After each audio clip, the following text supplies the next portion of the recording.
back to the Coach Andy Ferrara All Schools Track Reunion. I'm your host, Rick Davis, man. It's an honor and a pleasure to be here with you this week. Our guest of honor is the legendary track and field coach. Not retiring, but just advocating for track and field athletes all over the world in a different capacity after 52 years. Mr. Andy Ferrara, how you doing today, Coach? I'd be doing a whole lot better if you'd cut the legendary stuff. Okay. That'll be the last time. That'll be the last time. Thank you. Hey, Coach, we have some special guests sitting in with us, so could you introduce our special guests to the audience? Yes, we have Roy Hicks, Mike Summers, pole vaulters for Eisenhower High School. Big Ike in the building, baby. Swoop Nation, stand up. How you doing, gentlemen? We're doing good. Good. Now, I want to thank you, gentlemen, for sitting in with us. We were asking for guests to sit in and talk about Coach on a voluntary basis.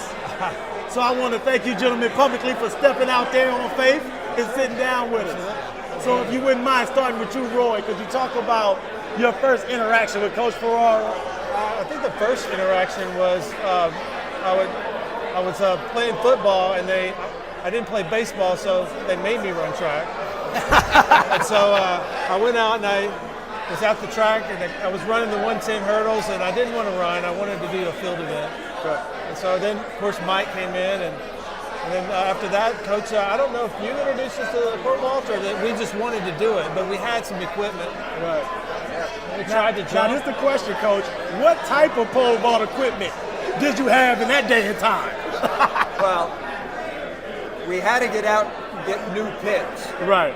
Because we didn't have any. Right. And I knew we had to have field events. And the only vault pole we had was an old Browning, I forgot what they call it, sky pole. Right. Pacer. And The black cat. they were ninth graders. They couldn't bend that if they wanted to, and they didn't want to. Now, I got to ask you this, Mike, because when I was coming through, I don't know if we had any pole vaulters.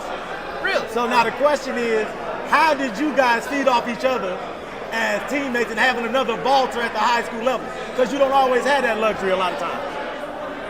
Part of that is our mental.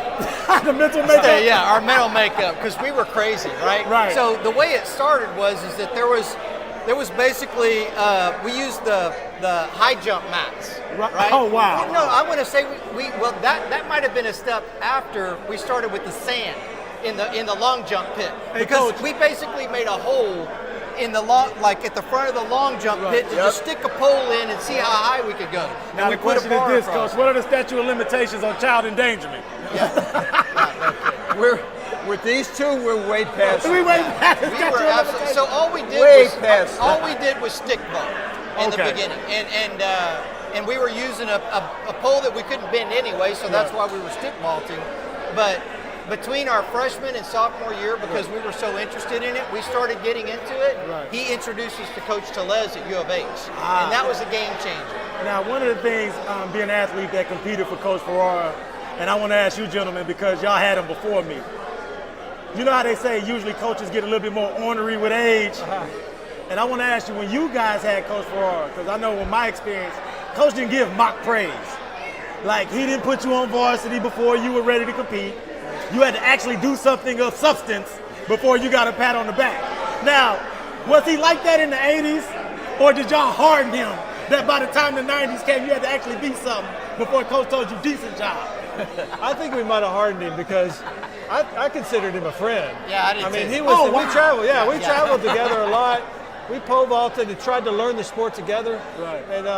And then he had to hold us back because we were best friends in high school. So if he beat me a little bit, I wanted to beat him. Okay. But he kept us in check, keep us from hurting ourselves.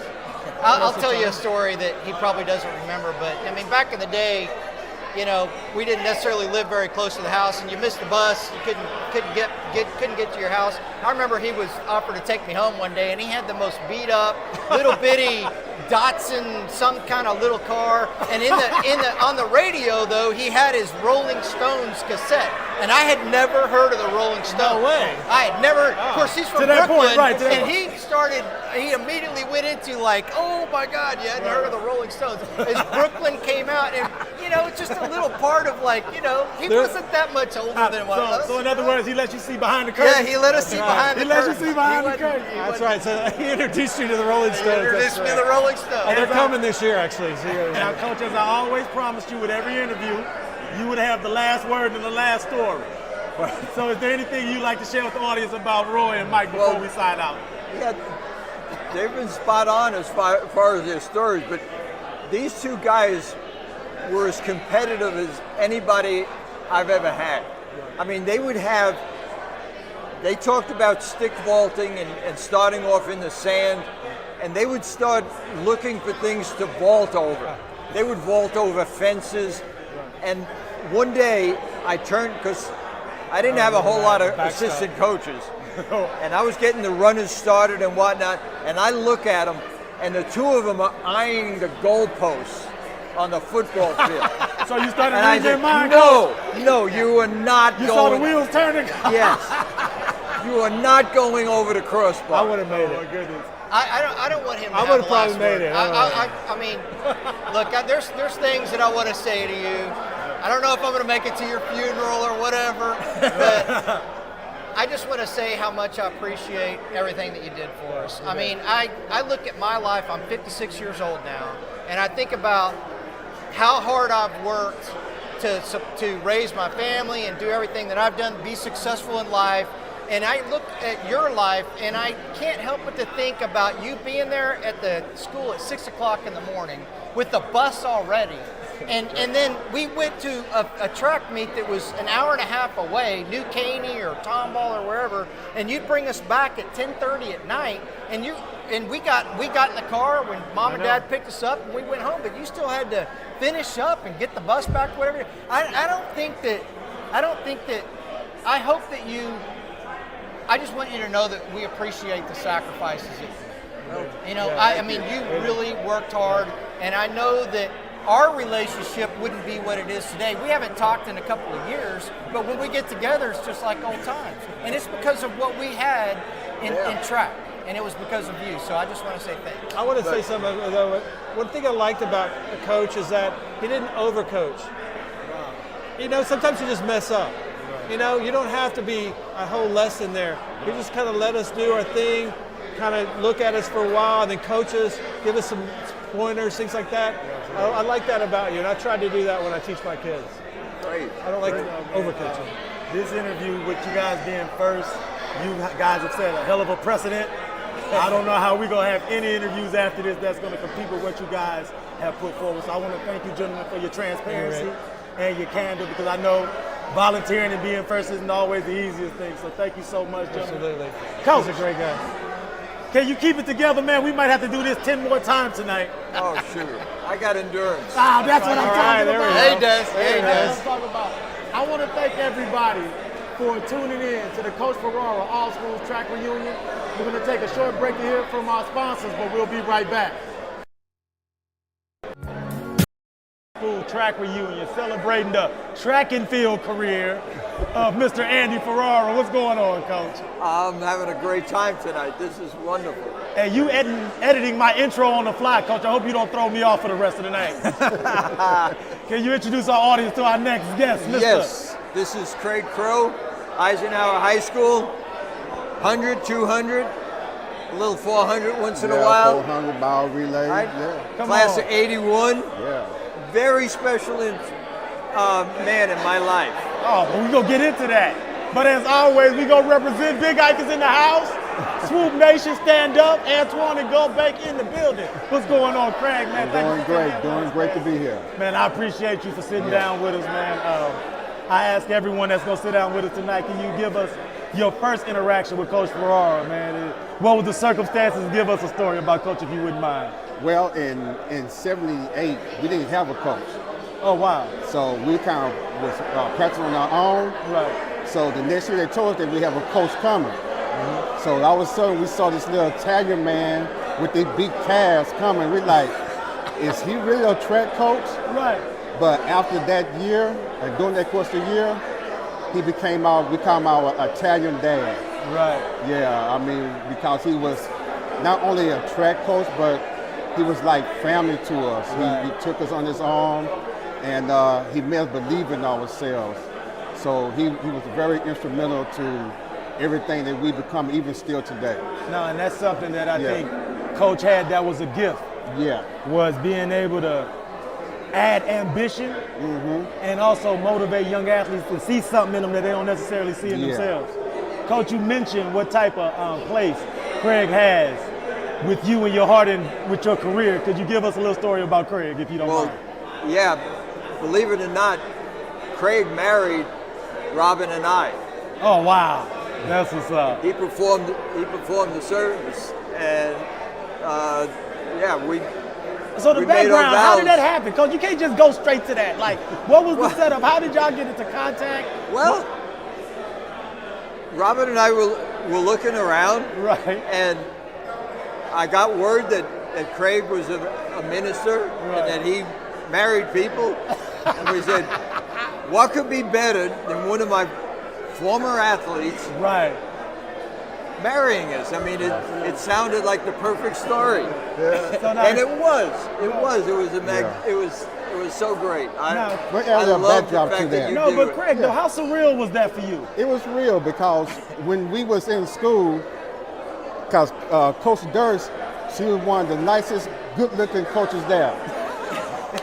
And Coach Ferrara, he had these big calves that was like twice the size of his body. Right.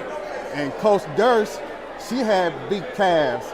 So we're like, man, how come these two not getting together? You know, they both were single, and we're like, how come they not getting together? Then a couple of years later, I get a call asking, well, we finna get married. And I was like, wow, Ain't who that would ever amazing? known? Ain't that amazing? Because it's funny, because I can only imagine being in your position with the type of influence Coach had over you in your youth, being able to evolve as a man, being a professional, being a leader, and Coach entrusting you for a moment that is something that'll last with him and his wife forever. Yes, And it's a bond that, like Coach was saying, it'll never be broken. That's right. And see, I never knew that story. Yeah. And so the fact that I see Coach, I see his wife, and we're all here today, that just shows how strong that coach-athlete bond can be. It was. And it's really crazy that Craig, man, I want to thank you so much, man. It's so good to put faces with a name. Yeah. And all us Eagles always got to stick together for life. Oh, definitely. You feel me? So, Coach, one of the best ideas you had was these name tags. Yes. So I want to give you a public shout out for that. That was a great idea by you, bro. I want to thank you so much, Craig. Coach, we got to keep it going, man. You ready? Yes, we will. You said you had endurance, brother. I got it. Okay, now these interviews gonna keep getting heavier and heavier. I need you to stick with me. I'm here. All right. I want to thank everyone, man, from Europe, Asia, South America, This is Canada, amazing. for tuning in to the Coach Ferrara All Schools Track Reunion. love We'll that be about we'll be right back to take a break to hear from our sponsors, and I'll see you soon. That began tonight's event. Oh, yeah, well, I don't remember what I said, so I can't repeat it. But I do know you can remember who we have sitting with us today. So introduce the audience to the guest that we have sitting down with us now. This is Mike Hulman from Indianapolis, Indiana. He's the head track and field cross-country coach at Marion University. He used to be at Lawrence Central High School. And regardless of whatever he says tonight, he's an all-around good dude. Hey, I want to thank you so much, Mike, for sitting in with us, man.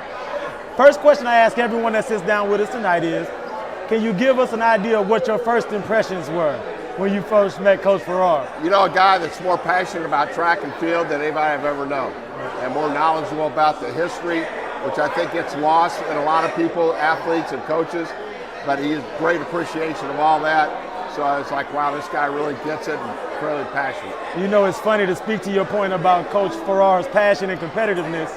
I remember a track meet where we had a small team when I was in high school, so we didn't have opportunities to win many meets, but we actually won a meet. And we were so excited, and we asked Coach, where's the trophy? Where's the trophy? Well, I guess the organizers had told Coach there was no trophy. So right before Coach started up the bus, he saw the second place team's coach carrying a trophy. I never seen Coach beeline off a bus so quick to go retrieve that trophy. That speaks to his competitive nature and his fire. Yeah, Coach, absolutely. can you give us a little bit of background about you and Mike's relationship as coaching peers? Well, we've been very fortunate to travel the world, going to Olympics, World Championships in video, the U.S. team, and then going back to the hotel, uploading it to a website, breaking it down and analyzing some of the events. And I mean, in the last 11 years, we've literally been halfway around the world and back again. And you know, I want to ask you this too, Mike, because as an athlete that's been trained by Coach Ferrara, in the time when you're a young man, you don't understand the gravity of what's going on around you. But as I got to college and after college, and seeing Coach work with USA Track and Field and travel the globe and assist the way he was assisting, could you speak to like how that experience is, working with the elite level athletes, traveling overseas and seeing all the preparation that goes into it for those moments in time that they can't necessarily get back? Well, it was amazing, and no better guy to be with to do that. But we were that kind of the bridge. So you make the Olympic team, we have this camp before, your coach can't be there maybe for the entire time. So we kind of bridge that gap to do that video and help them out to be a little piece of that link in the chain. Was exciting, and you know, no better guy to be with. And you know, those late nights where we've had very little sleep and you know, things were kind of crazy, and it was just excellent. Just try to help out that little bit of helping them get to where they want to get to. And see, I'm gonna ask Coach now to give us another peek behind the curtain. What is the craziest story that you and Mike can share about adventures overseas? Because I know with time differences, language challenges, currency differences, what is something that you can share publicly that you and Mike went through overseas? Well, one of the things is when you're shooting video, you get back to the hotel and all you've got is, you know, 30 or 40 video clips that are just numbers.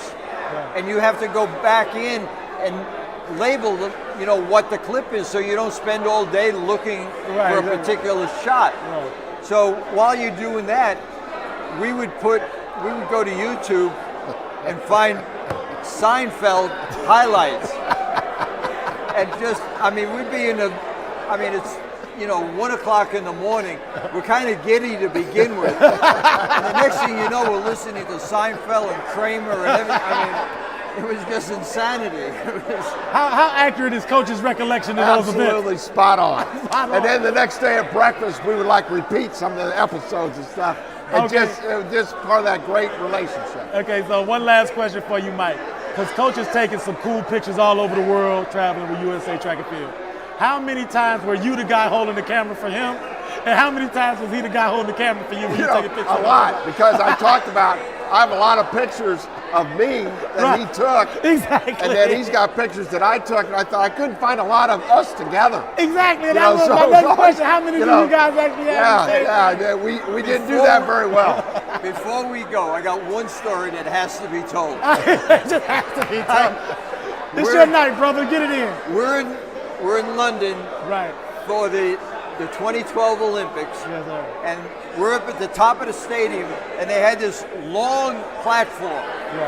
Right? It went from one aisle to the next. And we weren't sure what it was used for, possibly for the opening or closing ceremonies, to put strobe lights or something, camera, whatever. But it wasn't being used. And that Olympic Stadium, every seat was taken. So there was no place for us to be standing there with a camera. Well, we looked around, nobody was using that. So we camped out there. I mean, that became our platform. Well, after about, 5-6 days up there, we see this guy walking up the stairs, and we were at the top of the stadium. And he walks up, and I'm at one end, I'm on the left end of the platform, Mike's on the right. And I see Mike talking to this guy, and the guy's going back and forth. And next thing I know, the guy climbs in, we take some pictures, and then he leaves. I said, well, what was that all about? He says, well, he asked permission. He asked permission if he could come on the platform and take some pictures. I said, yeah, that would be all right, but he had to leave right away, as though it was our platform. Also, hey, look, y'all the security now. Like, no, that spot's taken. You remember that? Oh yeah, oh yeah. No, it's super cool, man. Are you local, Mike? Did you have to travel to get here with us? I'm from Indianapolis. So we Oh, flew so in you traveled yesterday. in. I want to thank you so much for getting on the plane, especially considering circumstances. I know how it is at airports right now. It just shows the bond that you and Coach have. Absolutely. These stories, I think, are invaluable, and I think these would be things that Coach would never tell publicly. So I want to thank you for opening up that can. I appreciate it. So once again, thank you so I much, appreciate man. it. Thank you very much. Appreciate it. All right. Hey, man. Thank you, brother. I want to thank everybody for tuning in to the Coach Ferrara All Schools Track Reunion. As you can see, Coach Ferrara is starting to get warmed up. So these interviews are going to start getting juicy. So we'll be right back after we take a short break. I'll see you soon. Welcome back to the Coach Andy Ferrara All School Track Reunion. It's an honor and a pleasure to be here with you this week. My name is Rick Davis. I'll be hosting tonight's event. I'm sitting here with the track and field coach. I'll leave legendary out because I don't want to make you uncomfortable. Mr. Andy Ferrara, what's going on? How are you That doing? doesn't count. You went through the back door on that one. I'm gonna try every time until you get comfortable with it, man. Could you introduce our audience to who we have sitting down with us right now, Yes, Coach? we have London White, who ran the 300 hurdles at Kingwood. We have Vivi Shepard, who ran the 100 hurdles and the 300 hurdles. Okay, now ladies, did you guys run together? Yes. Also, we got a hurdle crew in the building. Yes, do. sir. Mustang Hurdle Crew. Thank you so much for sitting in with us. Of course. Now, this question is for both of you all. Whoever wants to answer can answer first. Could you give us a story about your first interaction with Coach Ferrara? First interaction. Uh-oh, I see him turn. Put me on the spot. I just finished basketball because I was doing both sports at the time, and then I came in after basketball in the spring, and I was a freshman, and I was. You made me run on junior varsity to prove myself. That sounds about right. Yes, because he told That sounds about right. told me I was good, and he knew I was, but he was like, "You need to prove yourself." So that was my first few meets, and then eventually I got thrown to varsity, meet with all the cool kids like you. Could you tell us a little bit about your first interaction with Coach? I As a don't hurdler quite as well? remember my first interaction, but I do remember the first time I knew that he was going to be a great coach because he would sit us down and he would film us and we would go through every step between every hurdle and every time interval to each hurdle. And he worked with us like no other coach I've ever seen. And that's when I knew I wanted to stick with hurdles. What I love so much about your latest story is that now I don't have to take the way Coach treated me personally. See, now that I see he was consistent. Because one of the things that as a hurdler myself that at the time I really thought was unfair about Coach Ferrara was his rites of passage. Yep. I used to dominate on junior varsity. And I thought I was the man. Yeah. And he would not take me on Saturdays. And I remember Coach telling me, I don't take people to varsity track meets to go. I take you when you can score. Yeah. And True. oh, so is that a similar experience? So now, Coach, can you give us a little quick story about your hurdle crew from Kingwood High School? Yeah, Vivi was certainly not the first. But she might have been the last that I made cry. This guy. No, This guy. no, You did. I succeeded. We're gonna let him in tell the making story London first, Didi. cry also. We'll let him tell the story first, and then we'll get it from Yeah. your angle. Go ahead, Coach. I get very involved, and I get very passionate about track and field, and I see things in a particular way. And sometimes when I express myself, I get louder, and my Brooklyn voice comes out. And it's at unexpected times, let's put it that way. And that can frighten freshmen, maybe sophomores. Yeah. But it came from a good place. Only they didn't know it at the time. But that is the question. Vivi, give us the setup from your perspective. Give us the setup for this day. I remember this day so well. We had just finished our 300 pyramid, and I had said I was a bit of a complainer all freshman year. I complained. We can admit a lot. that now. We can admit that. Yeah, I complained a lot, and he was tired of it. And I was, after a workout, I was like, "This is terrible." And he just kind of snapped, and he was like, "I'm tired of you complaining. Like, you either like are here and you want to be here and you're gonna do it, or like you can leave." And I was just like so upset that he told me to leave. So I was like, I love this man. Like, he's telling me to quit. But honestly, it pushed me like really hard. So Do you have any tough love stories about Coach Ferrara? I cried once. And I don't cry, but I cried once. It was tough love. Was it a practice cry or a meat cry? Practice? And that's usually where the fire comes out in this gym. It was right before a 500 breakdown workout, so. Oh wait, was this Monday? Was this a Monday? Oh yes, it was on Monday. Every Monday. You still have the hard Mondays? Without fail. He gave me some extra fuel though. Gave me some extra fuel.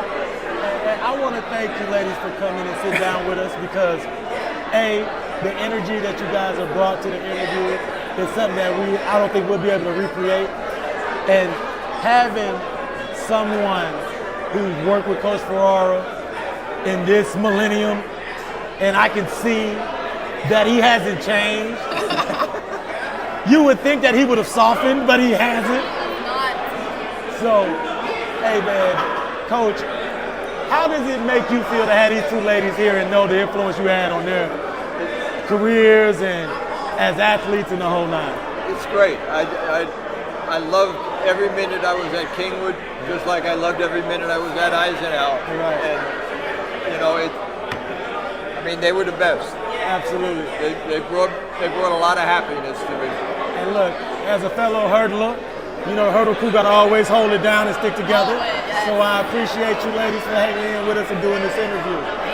Everyone, please stay tuned. We're going to take a short break. We're going to bring up our next guest for an interview, and we'll be right back. Our all-school track reunion. I'm your host, Rick Davis. If you don't follow me on Instagram, feel free to do so at Prime Real Estate Rick. I'm sitting here with the man of the hour, track and field coach, Mr. Andy Ferrara. How you doing, Coach? How you enjoying the event? I'm doing good. These interviews, man, this is going better than I even imagined when we first talked about doing this part at your event. Could you introduce our audience to who we have sitting down with us right now? Well, we have Stephanie Alfaro. She was a 300 hurdler. Hurdle crew. Sometimes you've been in the 100 hurdlers. Both. We had Carolina Malvez, who was also a hurdler. Hurdle crew in the building. What high school we representing with them, Coach? Kingwood. Kingwood Mustangs in the house. So how many hurdlers did you have at Kingwood? So many.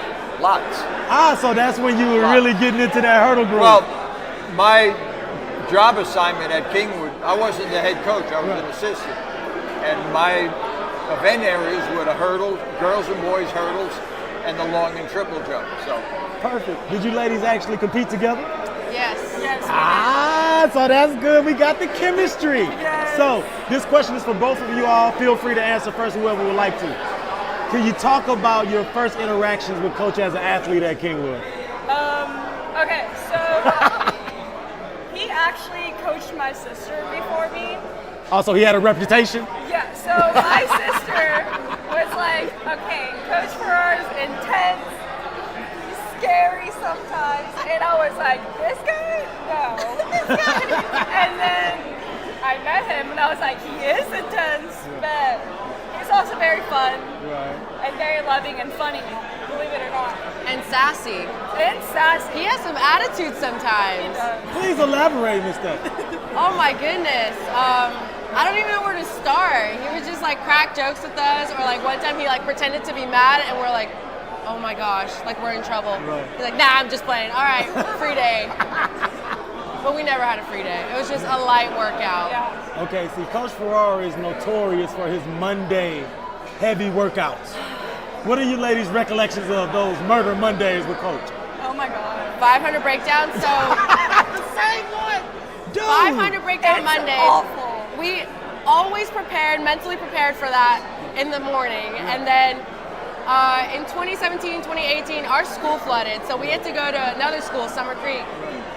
And one Monday, the track was falling apart. I don't know, that school was just crazy. The schedule was crazy.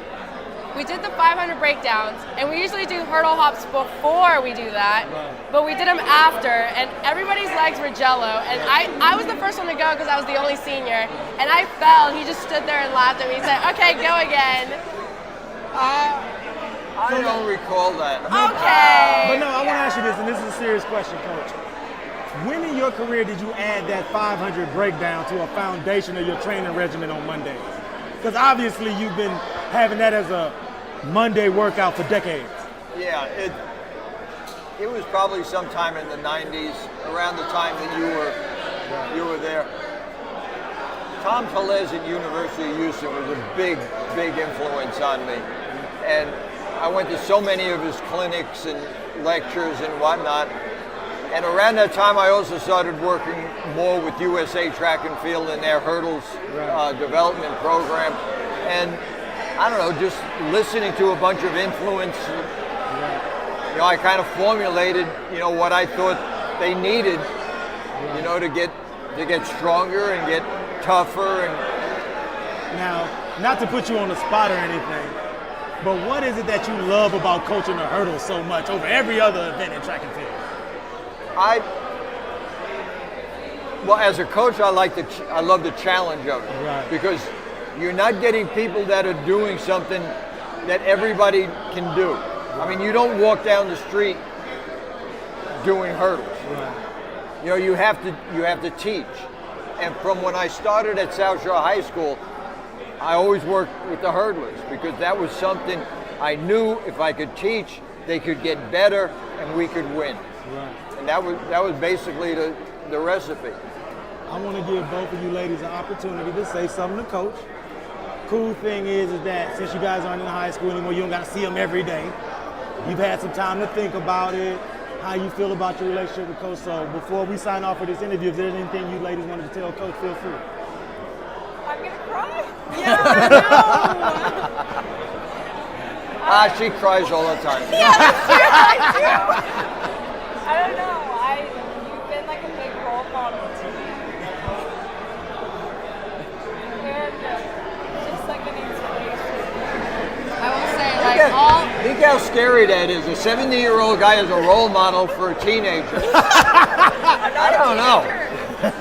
I love that you always push me to my limit, even when you're like, okay, because like my sophomore year of high school, I tore my knee, and I couldn't hurdle, but I was still running those 500 breakdowns, all the practices, I was there. He's like, you're gonna do this, you're gonna get better, and I did. My senior year, I was his only senior, and then at our banquet, he said like all these lovely things, and I was like, Coach, I can't. That's super cool. So I want to thank both of you ladies. Your transparency and your candor is really appreciated.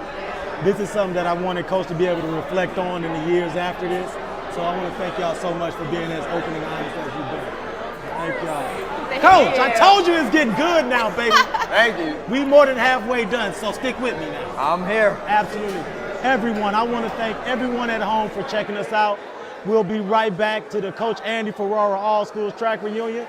We're going to take a short break to hear from our sponsors, but stick with us. We'll be Welcome back to the Coach Andy Ferrara All Schools Track Reunion.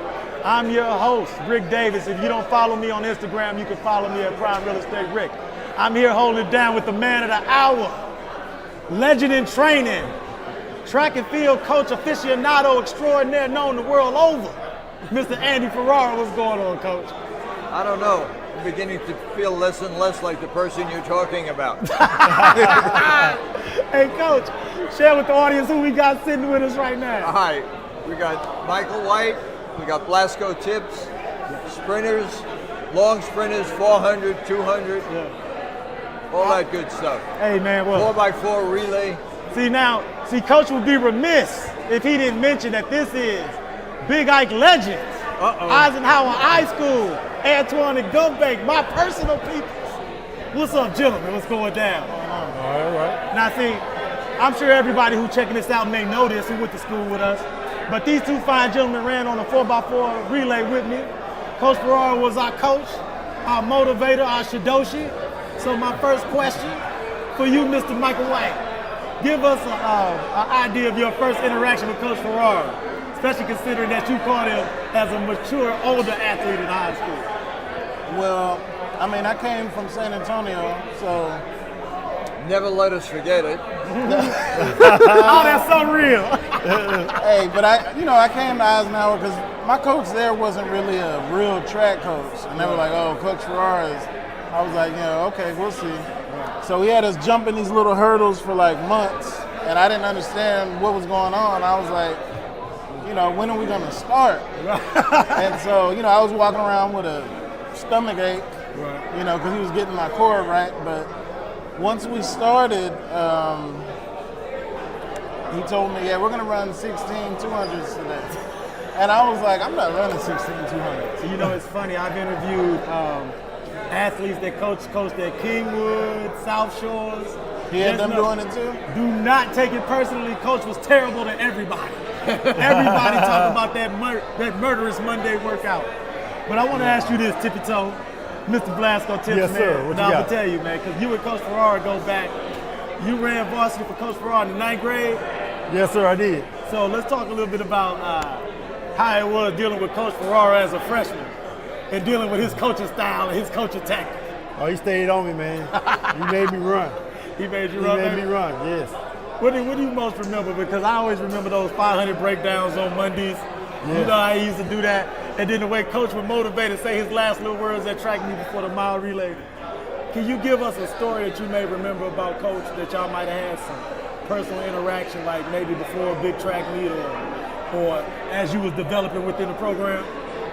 Well, I know one time he mentioned about me running some hurdles, but I wouldn't go on for that. Oh, wait, Yeah. Coach. You trying to put tips on some hurdles, Coach? Yeah, you probably don't remember that, but you mentioned it one time. I said I wouldn't go on for no hurdles. There's something wrong with my hearing aid. Oh, you don't remember that? I didn't hear that. Coach, it's funny because you don't always have athletes that run varsity track in the 9th grade like Blasco did. No. So could you give us a little backstory behind how you came to make that decision and what you made you feel like he was ready at that younger age? Well, yeah, I mean. Because you don't just put anybody on the big bus, baby. You don't let everybody just go on Saturdays. No, he was one of a very small hand. I won't even say a handful. Right. There weren't many freshmen at Eisenhower that were going to run varsity. And but when you're running the times, you can't keep him down. I mean, if he was going to get better, if he was going to progress, he needed to be challenged. Right. And he wasn't getting challenged down on the JV. But this is one question I never had a chance to ask you, and I'll ask you right now. Because I know when our 4x4 made it to the state track meet, you had Tips running the anchor leg for you. What grade you was in at that time, Blasco? I was a sophomore. So what went into that decision to put a sophomore on the end of your mile relay at state track meet in Texas? My plan was. Oh, you had a plan? Of course. We can't go into these things blind. Because when we were younger, we could never ask Coach about his plan. Well, We never asked you what went into the decision making. That's why I'm so curious to know what you were thinking about. The idea was to get us into the race with people that had the experience, so that if we were on the anchor, if he was on the anchor, in the midst of the competition, well, his competitiveness would overcome whatever anxiety, whatever butterflies, whatever fear he had of being at the biggest stage of That you can the in high season. school, right? Absolutely. And so I wanted to take some of that anxiety away by, hey, just be competitive, run with the competition, and do what you're used to doing. Now, was this something that you talked to Blasco about, or was this just something as a coach you made the decision and you were like, I'm gonna see if he sinks or swims? To be honest with you, Please. that was 30 years ago. I have no idea. You better ask Blasco. Hey, Tippy, I want to ask you this, though, because this is a real question. When Coach put you at the end, Okay. when you was in the 10th grade and you was going to state, what kind of thoughts went through your mind? Was that something that was there extra anxiety? Did you feel extra pressure, or was it just something that you was able to just roll with? Just someone that's roll with. I love the competition. I love that the competition. Yes, I feel like I can do it. You can feel like you do it. Yes. So now, running on a relay with older dudes. What kind of advantage did you think it gave you from an experience standpoint as you became a junior and a senior? Because by the time me and Michael got to the point where we was chopping with you, we was all old. And you had been with Coach forever at that point. So those early experiences, how did that benefit you as you became a junior and a senior at Ike? I really can't say. I mean, everything was a challenge. I mean, because, it's super cool, man, because I know it's going to be people that check us out tonight that never thought that they'll see Rick D, Tips, Mike chopping it up with Coach Ferrara at Coach Ferrara's reunion party. So I'll ask you this, Mike. What was it about Coach's motivation style that you remember? Because I always tell people, Coach didn't give fake praise.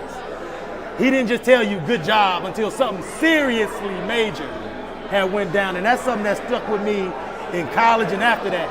Is that one of the things about Coach Ferrara that I've always appreciated is that by the time he said you were ready, you were more than ready, if that makes sense. So what experience did you take from that perspective? Honestly, when I came to Eisenhower, I didn't expect to make any relay team. I was like, I'm coming. I had read about these guys in San Antonio, but for me, I kind of motivate myself to whoever I'm with, I'm going to compete with them. Right. And when I got there, it's like, Coach didn't really. What Coach does is Coach is going to physically prepare you for what he's gonna need you to do. Right. And that's what he was doing with us. And I thought practice was hard. A lot of people don't know this. I threw up every single day at this club. Every single day. Absolutely. I liked strawberry milk, and they sold it in the cafeteria. Coach would have me. I would throw up by the building every single day. Right. But his practices were challenging, and so I would work hard. Like he made me. He probably doesn't know. But I was a football player first. And when I came to Eisenhower from San Antonio, my football career was pretty much over. And I was actually depressed. I started running track, kind of getting my groove back. And Coach actually helped me achieve way more than I did in San Antonio. And so I made both relay teams. Right. I ran the 400. I think I might have long jumped and triple jumped, but it was like I found myself again, and we all went to SFA as a result of running track together at Ike. So he motivated me by challenging me. Absolutely.